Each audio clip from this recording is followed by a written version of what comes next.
Bonsoir ou rebonsoir, l'opération Premier ministre est en train de se précipiter. C'est donc ce lundi matin, 9h du matin, que le président de la République recevra Bernard Cazeneuve à l'Élysée. Il recevra aussi dans la journée ses deux prédécesseurs, les présidents Nicolas Sarkozy et François Hollande. Jérôme Guedj, vous êtes député socialiste, très proche évidemment des quelques informations qu'on puisse avoir pour l'instant. Quand on reçoit comme ça quelqu'un d'aussi cité, Premier ministrable, est-ce que ça veut dire que la chose est faite ? Écoutez, je ne suis pas dans la psychologie du président de la République qui a engagé des consultations tardivement, disons-le. Moi, toute la séquence qu'on vit, la logique institutionnelle aurait consisté à ce qu'elle ait lieu au lendemain du 7 juillet. D'abord avec les formations de la coalition arrivées en tête, du nouveau Front populaire. Moi, je continue à penser que on est dans cette instabilité institutionnelle parce que les choses n'ont pas été faites dans le respect du message des élections. Il y a une coalition qui est arrivée en tête, il fallait proposer un Premier ministre, il y a un nom qui a été mis sur la table, celui de Lucie Castet, vérifier si le gouvernement était censuré ou pas censuré, et puis après, éventuellement, trouver une autre solution. Moi, je regrette qu'on n'ait pas respecté cette logique institutionnelle. Donc là, on a une sorte de... On perle ces consultations et ces concertations. Je ne sais pas si ça veut dire que tel ou tel sera nommé Premier ministre. Je pense que Emmanuel Macron, et sans jeu de mots, puisqu'il réfléchit, si j'ai bien compris, à la lanterne, aime bien faire lanterner très joli. Vous une partie de la classe politique. Et je ne suis pas convaincu que tout ça passionne nos concitoyens qui, eux, se rendent compte quand même qu'il y a un problème de gouvernance démocratique. Il y a eu des élections et ça fait 50 jours qu'on n'a pas de gouvernement. Alors je veux bien entendre les Jeux Olympiques, mais je le redis, entre le 7 juillet et le 26 juillet, il y avait le temps normal pour dégager un gouvernement, parce que le plus important, c'est demain, c'est la rentrée scolaire. Je veux dire, c'est quand même un peu hallucinant qu'on n'ait pas de ministre en exercice et qu'on n'ait personne qui puisse dire qu'il est responsable d'une certaine manière, si c'est Madame Belloubet, qui va peut-être manquer 3000 postes d'enseignants devant les élèves demain. C'est ça le sujet de préoccupation. Imaginons, si vous permettez, imaginons comme la scène, Monsieur Cazeneuve, donc l'escalier, un président de la République dans son bureau, évidemment, qu'est-ce qu'il va lui dire selon vous, et surtout, quelle peut être la réponse de Monsieur Cazeneuve? Écoutez, je vais peut-être vous décevoir, Darius Rochebin, mais moi, le name dropping, savoir tel ou tel... Moi, ce qui m'intéresse... On est au-delà, là. Non, c'est plus le name dropping. Il est là, il y va. Oui, mais encore une fois, tout à l'heure, vous allez peut-être me demander, alors, est-ce que vous pensez que ça ferait un bon Premier ministre, Bernard Cazeneuve? Moi, ce qui m'intéresse, c'est comment on répond aux aspirations majoritaires qui sont exprimées dans le pays et aux situations d'urgence sociale. Et donc, c'est pas le casting qui m'importe, c'est le programme que ce Premier ministre ou que cette Première ministre sera amené à porter. Or, là, on a une incertitude. Parlons-en. Évidemment, il l'a dit d'ailleurs sur notre plateau, c'était le mois dernier. Bernard Cazeneuve, il veut qu'un programme de gauche, ou en tout cas en partie de gauche, soit appliqué sur les retraites, le gel ou la suspension de la réforme, sur le SMIC, sur la taxation des plus riches. Qu'est-ce qui est, selon vous, non négociable ? C'est précisément ceux des points qui correspondent aux aspirations majoritaires. L'année dernière, il y a eu un mouvement social d'ampleur dans ce pays contre les 2 années supplémentaires, cet impôt sur la vie qui a été prélevé sur l'ensemble des salariés, des travailleurs de France. Avec d'autres, j'étais un des plus fervents opposants à cette réforme et je n'ai pas changé d'avis. Je continue à penser qu'il faut, à minima, revenir aux 62 ans. C'est sur cette proposition, en tous les cas l'abrogation de la réforme des retraites, que j'ai fait campagne. Ça veut dire, le 30 juin et le 7 juillet pour dernier. être très clair, pour que M. Cazeneuve reste crédible sur sa gauche, il faudra qu'il dise ça, on ne reculera pas, on veut le gel de la réforme. Mais c'est aujourd'hui identitaire des combats que la gauche a menés, tout simplement parce que ce sont les attentes de nos concitoyens. Enfin, quand 80 à 90% des travailleurs et des salariés étaient et sont toujours opposés à cette réforme, quand l'ensemble des syndicats, y compris les syndicats réformistes comme la CFDT, ont participé avec intelligence à cette intersyndicale. Quand on a été à 2 doigts, si j'ose dire, d'empêcher, il a fallu donc qu'il y ait le 49.3 pour faire passer cette réforme. Donc ça, c'est une aspiration majoritaire. Donc on ne peut pas avoir une élection qui intervient et le président de la République qui dise circuler, il n'y a rien à voir. On a l'impression que c'est le test, n'est-ce pas, pour vous, cette question des retraites. Vous voyez, je vous ai proposé les trois sujets. Tout de suite, vous avez dit les retraites. C'est ça quand même le test. Parce que, d'abord, elle concerne l'ensemble de nos concitoyens, mais derrière ça, c'est le rapport qu'on a au travail, et puis c'est le rapport qu'on a au partage. On va avoir un budget très difficile à préparer. On le savait. Donc la question de dégager des nouvelles ressources, de mieux partager les richesses, notamment de taxer les super profits, de rétablir l'impôt de solidarité sur la fortune, ça ce sont des propositions qui, y compris avait séduit au-delà des rangs de la gauche. Moi, je me rappelle que le MoDem, dans les débats parlementaires les 2 dernières années, déposait des amendements sur la taxation, notamment des super dividendes. Donc, si on peut construire des convergences intelligentes pour mieux partager les richesses et notamment préserver les classes moyennes, financer les services publics et réorienter une partie de la richesse qui se concentre exagérément sur un petit nombre de nos concitoyens, alors on aura fait œuvre utile. Et donc, celui ou celle qui se dit de gauche ne peut pas aller voir le président de la République sans lui dire voilà ceux des marqueurs qui... alors c'est pour ça que Lucie Castet, elle avait d'une certaine manière cette certitude, puisqu'elle était porteur de ses propositions. Elle l'a dit avec intelligence qu'elle fera des compromis, puisque c'est le point, vraiment j'insiste sur ça. Personne ne peut dire qu'il a gagné ces élections. Les Français ont exprimé une préférence pour la gauche. Donc il faut partir des propositions venant de la gauche et voir comment on arrive à construire ces coalitions ou plutôt ces compromis pour les mettre en œuvre. Est-ce que vous C'est ce que j'appelle le réformisme radical. Bernard Cazeneuve sortir sur le perron et dire non, j'ai dit non parce que sur les retraites on n'a pas trouvé d'accord, donc je ferme la porte à Matignon. Refuser Matignon, il n'y a pas beaucoup de gens qui l'ont fait. C'est une hypothèse que je n'exclus pas, qui l'honorerait incontestablement, parce que au regard, j'ai pu avoir des points de très grande convergence avec lui et aussi des points de désaccord à certains moments dans ses responsabilités gouvernementales ou ministérielles. C'est la richesse du débat qui existe à gauche. Mais moi, je pense que c'est un homme de gauche. Voilà. Et que donc, si aujourd'hui... C'est un vrai homme de gauche, pardon. Insistons là-dessus, parce que, évidemment, on va voir de sortie, on va entendre certaines réactions plus à gauche disant voilà, il est trop bourgeois, trop rose pâle, trop social-démocrate.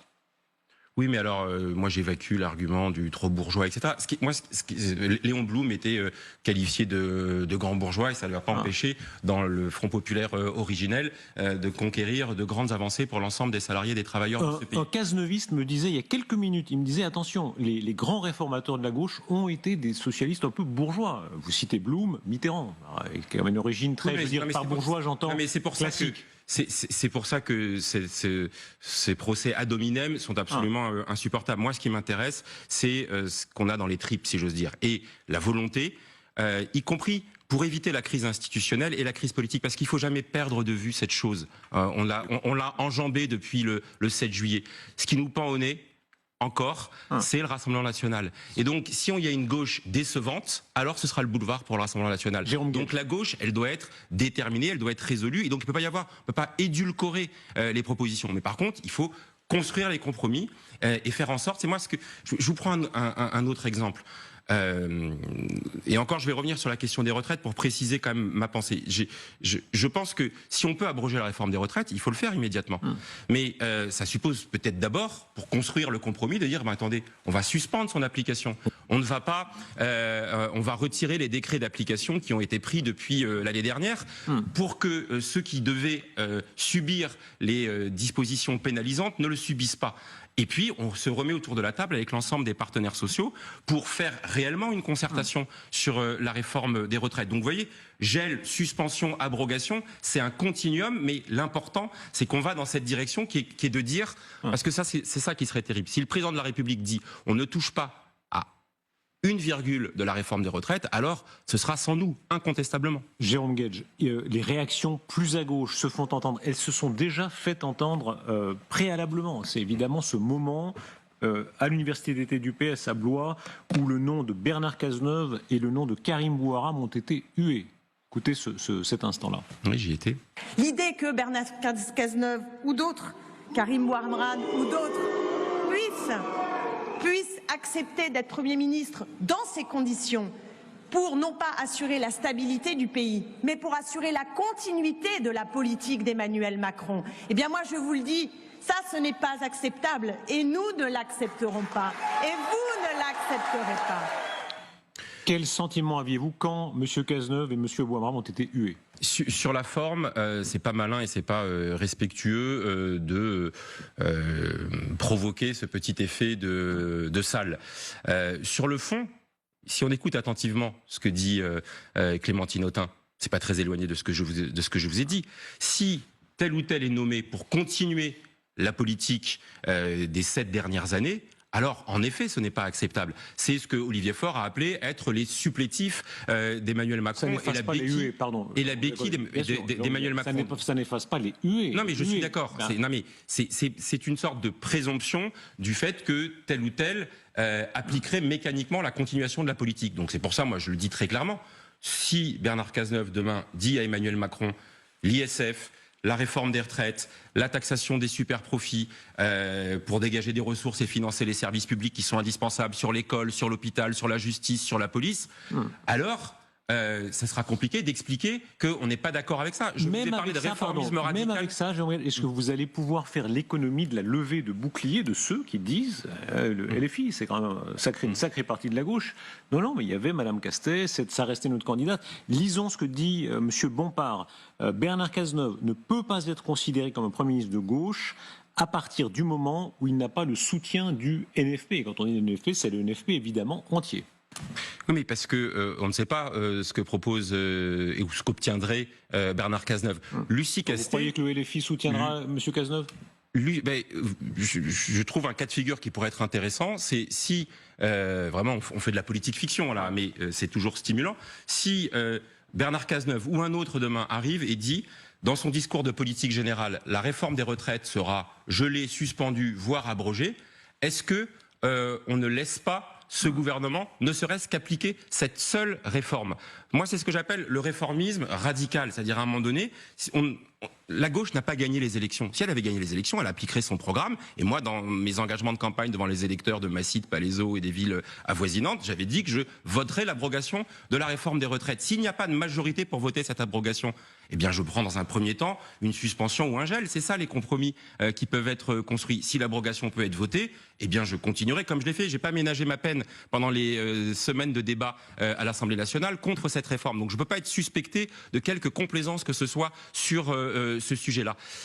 Et puisque vous posiez la question de la manière dont les choses doivent se construire, Lucie Castet elle-même, dans le courrier de cet été qui a été signé par elle, par les présidents de groupe, y compris LFI, et par les chefs de parti, y compris LFI, elle a rien dit de différent. Elle a dit, nous partirons de notre programme et nous chercherons à construire des compromis. Et donc, dans les compromis, ça veut dire que c'est le contraire de ce que Jean-Luc Mélenchon avait proclamé à 20h03, c'est-à-dire tout le programme du NFP et rien que le programme du NFP. Ça, c'est pas possible. Il faut avoir la lucidité et l'humilité. Faut pas être dans le déni. Il y a deux dénis qui se sont confrontés tout au long du mois de juillet. Il y avait celui de Jean-Luc Mélenchon qui disait on a gagné, c'est tout notre programme qui s'applique. Ben non, parce que pour gagner, il faut avoir la moitié des députés. Et il y avait un autre déni qui était celui du président de la République qui disait on n'a pas perdu. Là, c'est qu'au bout d'un mois qu'il a enfin du bout des lèvres concédé qu'ils avaient perdu les élections. Que répondrez-vous à ceux, notamment à LFI, qui vous diront vous êtes des traîtres, c'est-à-dire vous avez gagné ensemble. Beaucoup de socialistes, s'il n'y avait pas eu le NFP, s'il n'y avait pas eu LFI, c'est pas sûr. Et inversement. Oui, et inversement. Mais, sauf qu'il y en a un qui ira au gouvernement, qui irait au gouvernement, et pas l'autre. Alors, ce que vous pointez là, c'est l'éternel débat qui traverse la gauche, qui est pas propre à ce qu'on a vécu. C'est demain. Ce qu'on a vécu avec le NFP, c'est est-ce que c'est le grand soir ou est-ce que c'est ce que moi j'appelle le réformisme radical, c'est-à-dire être en capacité d'avoir des prises d'avantage à chaque fois qu'on peut aller. Je vous prends un autre exemple. Dans le programme de... Ça veut dire quoi? Soyons précis, pardon de vous couper, mais ça veut dire que l'alliance NFP a servi à gagner, mais qu'aujourd'hui on considère qu'elle n'est pas nécessairement à continuer? Mais je vais dire, s'il y avait 291 députés de la coalition de la gauche et des écologistes, le programme s'appliquerait, ça s'appelle la démocratie, c'est ainsi.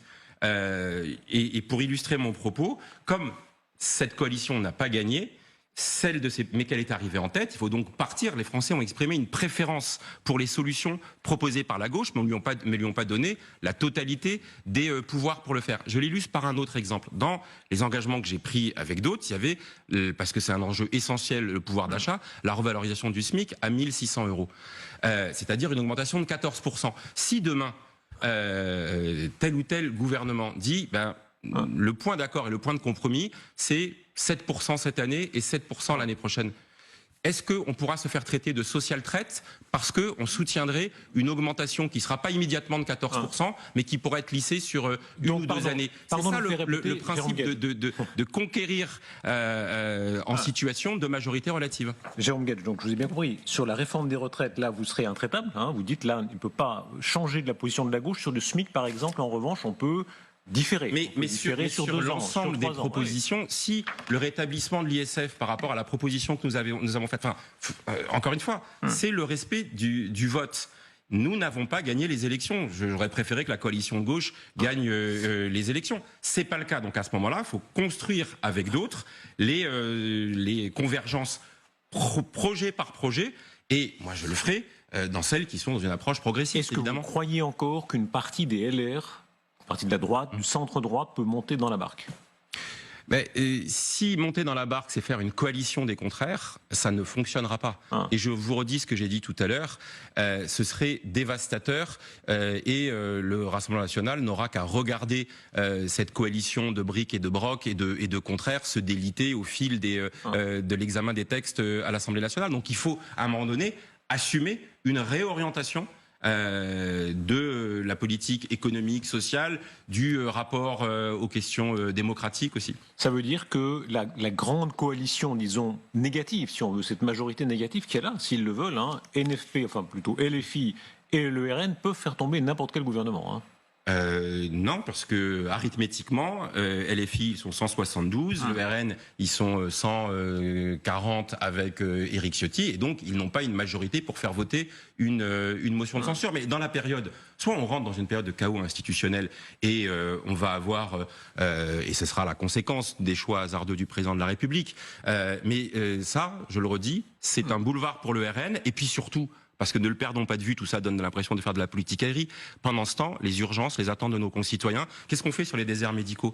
Qu'est-ce qu'on fait sur la crise du logement ? Qu'est-ce qu'on fait sur l'accompagnement des personnes âgées, la crise dans les EHPAD où ça manque de personnel, la fameuse loi grand âge qu'on attend depuis des années ? Voilà un sujet de travail transpartisan qui pourrait être porté. Qu'est-ce qu'on fait sur la loi de fin de vie qui était sur le point d'être votée ? Enfin, il y a une série de sujets qui sont essentiels, et je le redis, la question du pouvoir d'achat, la question de la bifurcation écologique sont cruciaux, et on n'a pas de temps à perdre, et ça passe par aussi dégager des ressources et réintroduire de la justice fiscale, là où significativement on l'a perdu ces dernières années. Jérôme Guedj, je vous pose la question personnelle, c'est pas pour faire un plan de carrière sur un coin de studio, mais si vous êtes un ministrable, je ne sais pas ce que ça veut dire. Vous savez comme moi. Si demain on vous dit, si Bernard Cazeneuve vous appelle en vous disant, je suis en train de constituer une équipe, pour vous, de la même façon que vous avez parlé tout à l'heure des conditions, c'est quoi la condition sine qua non ? C'est que ce soit un gouvernement qui soit marqué à gauche et qui ait obtenu, parce que, et ça suppose la responsabilité du côté du président de la République et des autres acteurs qui disent on respecte le sens du vote, mais ça ne veut pas dire qu'en face, il y a des gens qui pensent qu'ils ont raison tout seuls et qu'ils ont gagné à eux tout seuls. Et c'est donc accepter de faire ces compromis. Moi, je me suis engagé en politique pour faire des compromis. C'est la noblesse de l'action politique que de faire des compromis. Mais on fait des compromis sur la base d'un rapport de force. Or, le rapport de force issu des élections, je le redis, a donné non pas la majorité, mais une préférence. Laissons la responsabilité à la gauche de construire ces compromis. Elle est capable d'être intelligente aux responsabilités, mais ça suppose qu'en son sein, chacun prenne ses responsabilités et cesse de privilégier par moment des logiques plutôt de blocage, d'obstruction, en disant c'est la seule condition pour éviter les pseudo-compromissions. Ça veut dire, si vous êtes ministre, Bernard Cazeneuve, ça fait 2 si, je vous l'accorde, ça veut dire que c'est une vraie cohabitation. Ça veut dire que cette fois, ce serait avec soyons très précisément, avec le président de la République, ce serait une cohabitation. D'abord, il faut que ce soit une cohabitation, parce que sinon, ça veut dire que c'est la continuation de la politique. Et ça, je le redis, ce serait désastreux. Et le RN en bénéficierait, et surtout, l'ensemble de nos concitoyens en pâtiraient. Mais il faut avoir aussi l'honnêteté de dire... Pardon, pour être très précis, c'est pas une cohabitation partielle. Certains disent que ça peut être une sorte de partage du pouvoir, un peu comme ça, un peu plus mou. Non, mais plus mou que ce qu'étaient les cohabitations Mitterrand-Chirac, Mitterrand-Balladur, Chirac-Jospin. Mais on ne peut pas les comparer à ces cohabitations. Parce que dans ces cohabitations, il y avait 2 légitimités qui se confrontaient et qui étaient incontestables. Le président de la République avait été élu au suffrage universel et un chef de gouvernement, Jacques Chirac en 86, Édouard Balladur en 93, Lionel Jospin en 97, pouvait s'appuyer sur une autre légitimité incontestable qui était une majorité parlementaire à l'Assemblée nationale. Là, on est dans une cohabitation forcément d'un nouveau type, puisqu'il n'y a pas une majorité nette à l'Assemblée nationale, mais il peut y avoir des majorités de projets qui se construisent et il faut donc que le président soit respectueux du fait que son Premier ministre, il faut lui laisser les coups des franches pour lui permettre de construire ses majorités de projets, à partir, évidemment, de l'orientation de gauche qui doit être respectée, encore une fois. Est-ce que ça veut moi, dire... j'en ai marre, vous savez, de ce petit discours qui transpire, qui est qu'en gros, ce serait illégitime pour la gauche d'exercer les responsabilités, qu'elle serait là par effraction, et le fait d'être aux responsabilités avec une majorité relative le serait par effraction. Pardon de le dire, mais effraction, c'est le mot de Mitterrand dans son discours où il dit la gauche a gouverné par effraction dans l'histoire du XXe siècle. Oui, et beaucoup à droite l'utilisaient aussi. Mais ce que j'allais vous dire, c'est que Elisabeth Borne, quand elle est Première ministre, elle est en situation de majorité relative. Et moi, comme d'autres, je n'ai pas contesté le fait que le président de la République aille chercher sa Première ministre dans la coalition arrivée en tête. Un mot donc, encore. Il faut respecter cette logique-là, mais je le redis, il faut que nous soyons en capacité d'élargir pour répondre aux attentes des Français. Vous savez, l'enquête du Monde est dévastatrice. La défiance à l'endroit de la politique, elle est dangereuse pour l'ensemble de la démocratie, et je le redis, dans 2027, le RN est aux aguets. Vous avez parlé de coalition, de réelle coalition. Est-ce que ça veut dire que des ministres, renaissance des ministres macroniens, macronistes, on dit le mot qu'on veut, pourront, selon vous, simplement rester? On dit, voilà, on fait une coalition, donc Monsieur Séjourné, si vous parlez Monsieur Lecornu ou je ne sais qui. Alors, les deux exemples que vous prenez sont particuliers parce que c'est le ministre des Affaires étrangères et c'est le ministre de la Défense, et qu'il y a une tradition depuis François Mitterrand, qui est la première cohabitation, qui a consisté à dire que ces domaines-là de la défense et des affaires étrangères étaient